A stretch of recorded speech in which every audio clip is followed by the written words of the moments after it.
Добрый день, меня зовут Айстя. Я преподаю литовский язык для начинающих и продолжающих изучать литовский язык в Диалога-студия. Сегодня мы выучим новые слова и выражения, которые помогут сдать экзамен на уровень А2 в департаменте миграции. Šiandien lietuviškai aprašysime paveikslėlį. Šio paveikslėlio tema – degalinė. Paveikslėlyje matome šiuolaikinę degalinę. Čia yra kuro kolonėlės, parduotuvė, plovykla, tualetas, dulkių siurblys ir kelios mašinos. Degalinė atrodo tvarkinga, patogi ir gana didelė. Pirmiausiai pažiūrėkime į visą paveikslėlį. Viršuje matome didelę degalinės stoginę. Po stoginę yra kuro kolonėlės. Prie kolonėlių vairuotojai gali įsipilti kuro, benzino, dizelino arba dujų. Kairėje paveikslėlio pusėje stovi didelė mėlyna kainų lenta. Viršuje parašyta "Gera kelionė". Tai malonus palinkėjimas vairuotojams. Žemiau matome kuro kainas. Kainų lentoje parašyta, kad 95 benzinas kainuoja eurą 59 centus už litrą. 98 benzinas kainuoja eurą 69 centus už litrą. Dizelinas kainuoja eurą 49 centus už litrą. D plus dizelinas kainuoja eurą 59 centus už litrą. LPG dujos kainuoja 79 centus už litrą. Po kainomis matome mažus ženklus. Jie rodo, kad degalinėje yra parduotuvė, kava, plovykla ir tualetas. Degalinė dirba visą parą, dieną ir naktį. Prie kainų lentos stovi vyras. Jis dėvi žalią megztinį ir mėlynus džinsus. Vyras žiūri į kainas. Galbūt jis renkasi, kokį kurą pilti į automobilį. Šalia kainų lentos stovi reklaminis stendas. Ant jo parašyta "Kava ir dešrainis 2,50 eurų". Tai reiškia, kad degalinėje galima nusipirkti kavos ir dešrainį. Dabar pažiūrėkime į kairę paveikslėlio pusę. Ten yra automobilių plovykla. Ant pastato parašyta "Plovykla". Plovykloje stovi pilkas automobilis. Viduje matome didelius mėlynus šepečius. Prie plovyklos stovi moteris. Ji dėvi rausvą striukę ir mėlynus džinsus. Rankoje ji laiko telefoną arba kortelę. Ji tikriausiai ruošiasi naudotis plovykla arba laukia, kol automobilis bus švarus. Šalia plovyklos yra dulkių siurblys.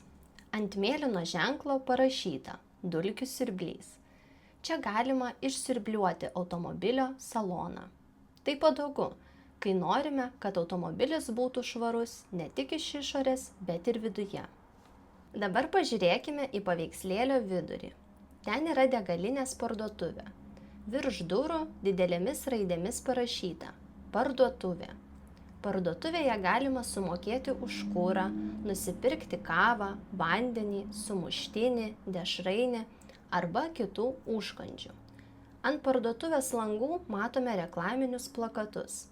Viename plakate parašyta "Kava", kitame plakate matome sumuštinį. Tai rodo, kad degalinėje galima greitai užkąsti.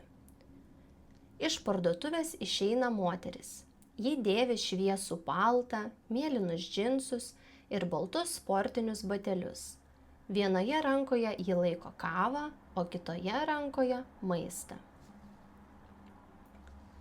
Prie parduotuvės taip pat stovi gėlių vazonai ir mėlyna šiukšliadėžė. Aplinka atrodo švari ir tvarkinga. Dešinėje nuo parduotuvės matome ženklą VC su rodykle į dešinę. Tai reiškia, kad tualetas yra dešinėje pusėje. Jeigu žmogus klausia, kur yra tualetas, galima atsakyti, tualetas yra dešinėje, kur rodo rodyklę. Dabar pažiūrėkime į dešinę paveikslėlio pusę. Ten yra kuro kolonėlė su numeriu 3.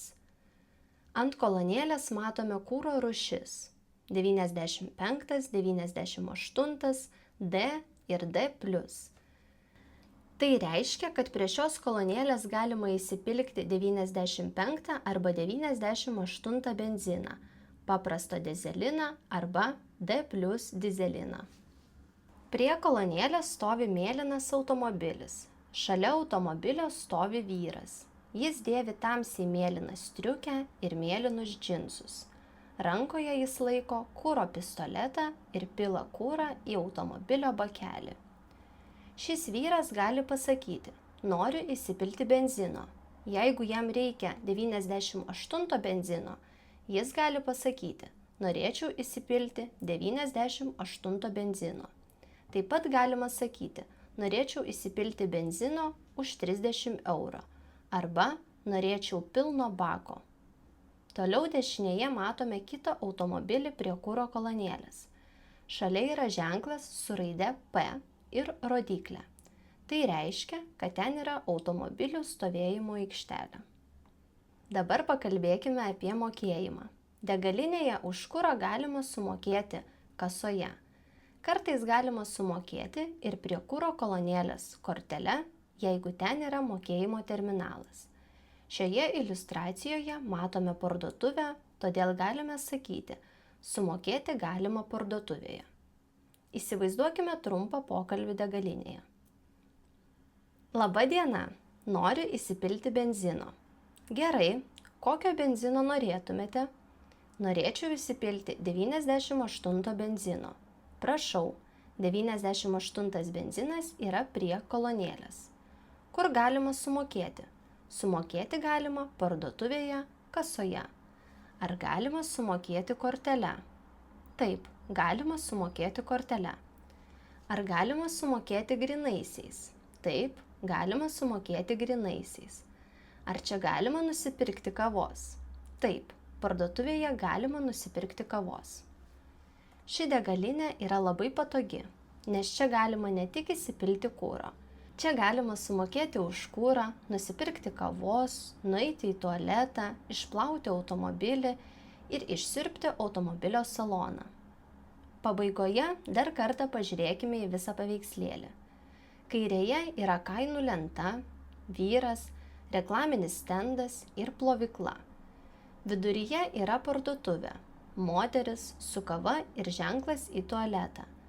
Dešinėje yra kuro kolonėlės, automobiliai ir vairuotojas, kuris pila kurą. Tai yra tvarkinga, moderni ir patogi degalinė. Čia vairuotojai gali pasiruošti kelioniai, įsipilti degalų, nusipirkti kavos, pasinaudoti туалету ir тести kelionę. Меня зовут Айстя. Я педагог литовского языка Диалога Студия. Приглашаем вас регистрироваться на занятия в офисе или онлайн. Регистрация личным сообщением в Инстаграме, в Телеграме, в Фейсбуке – это Диалога Студия. Желаем удачи на экзамене. Iki pasimatymo.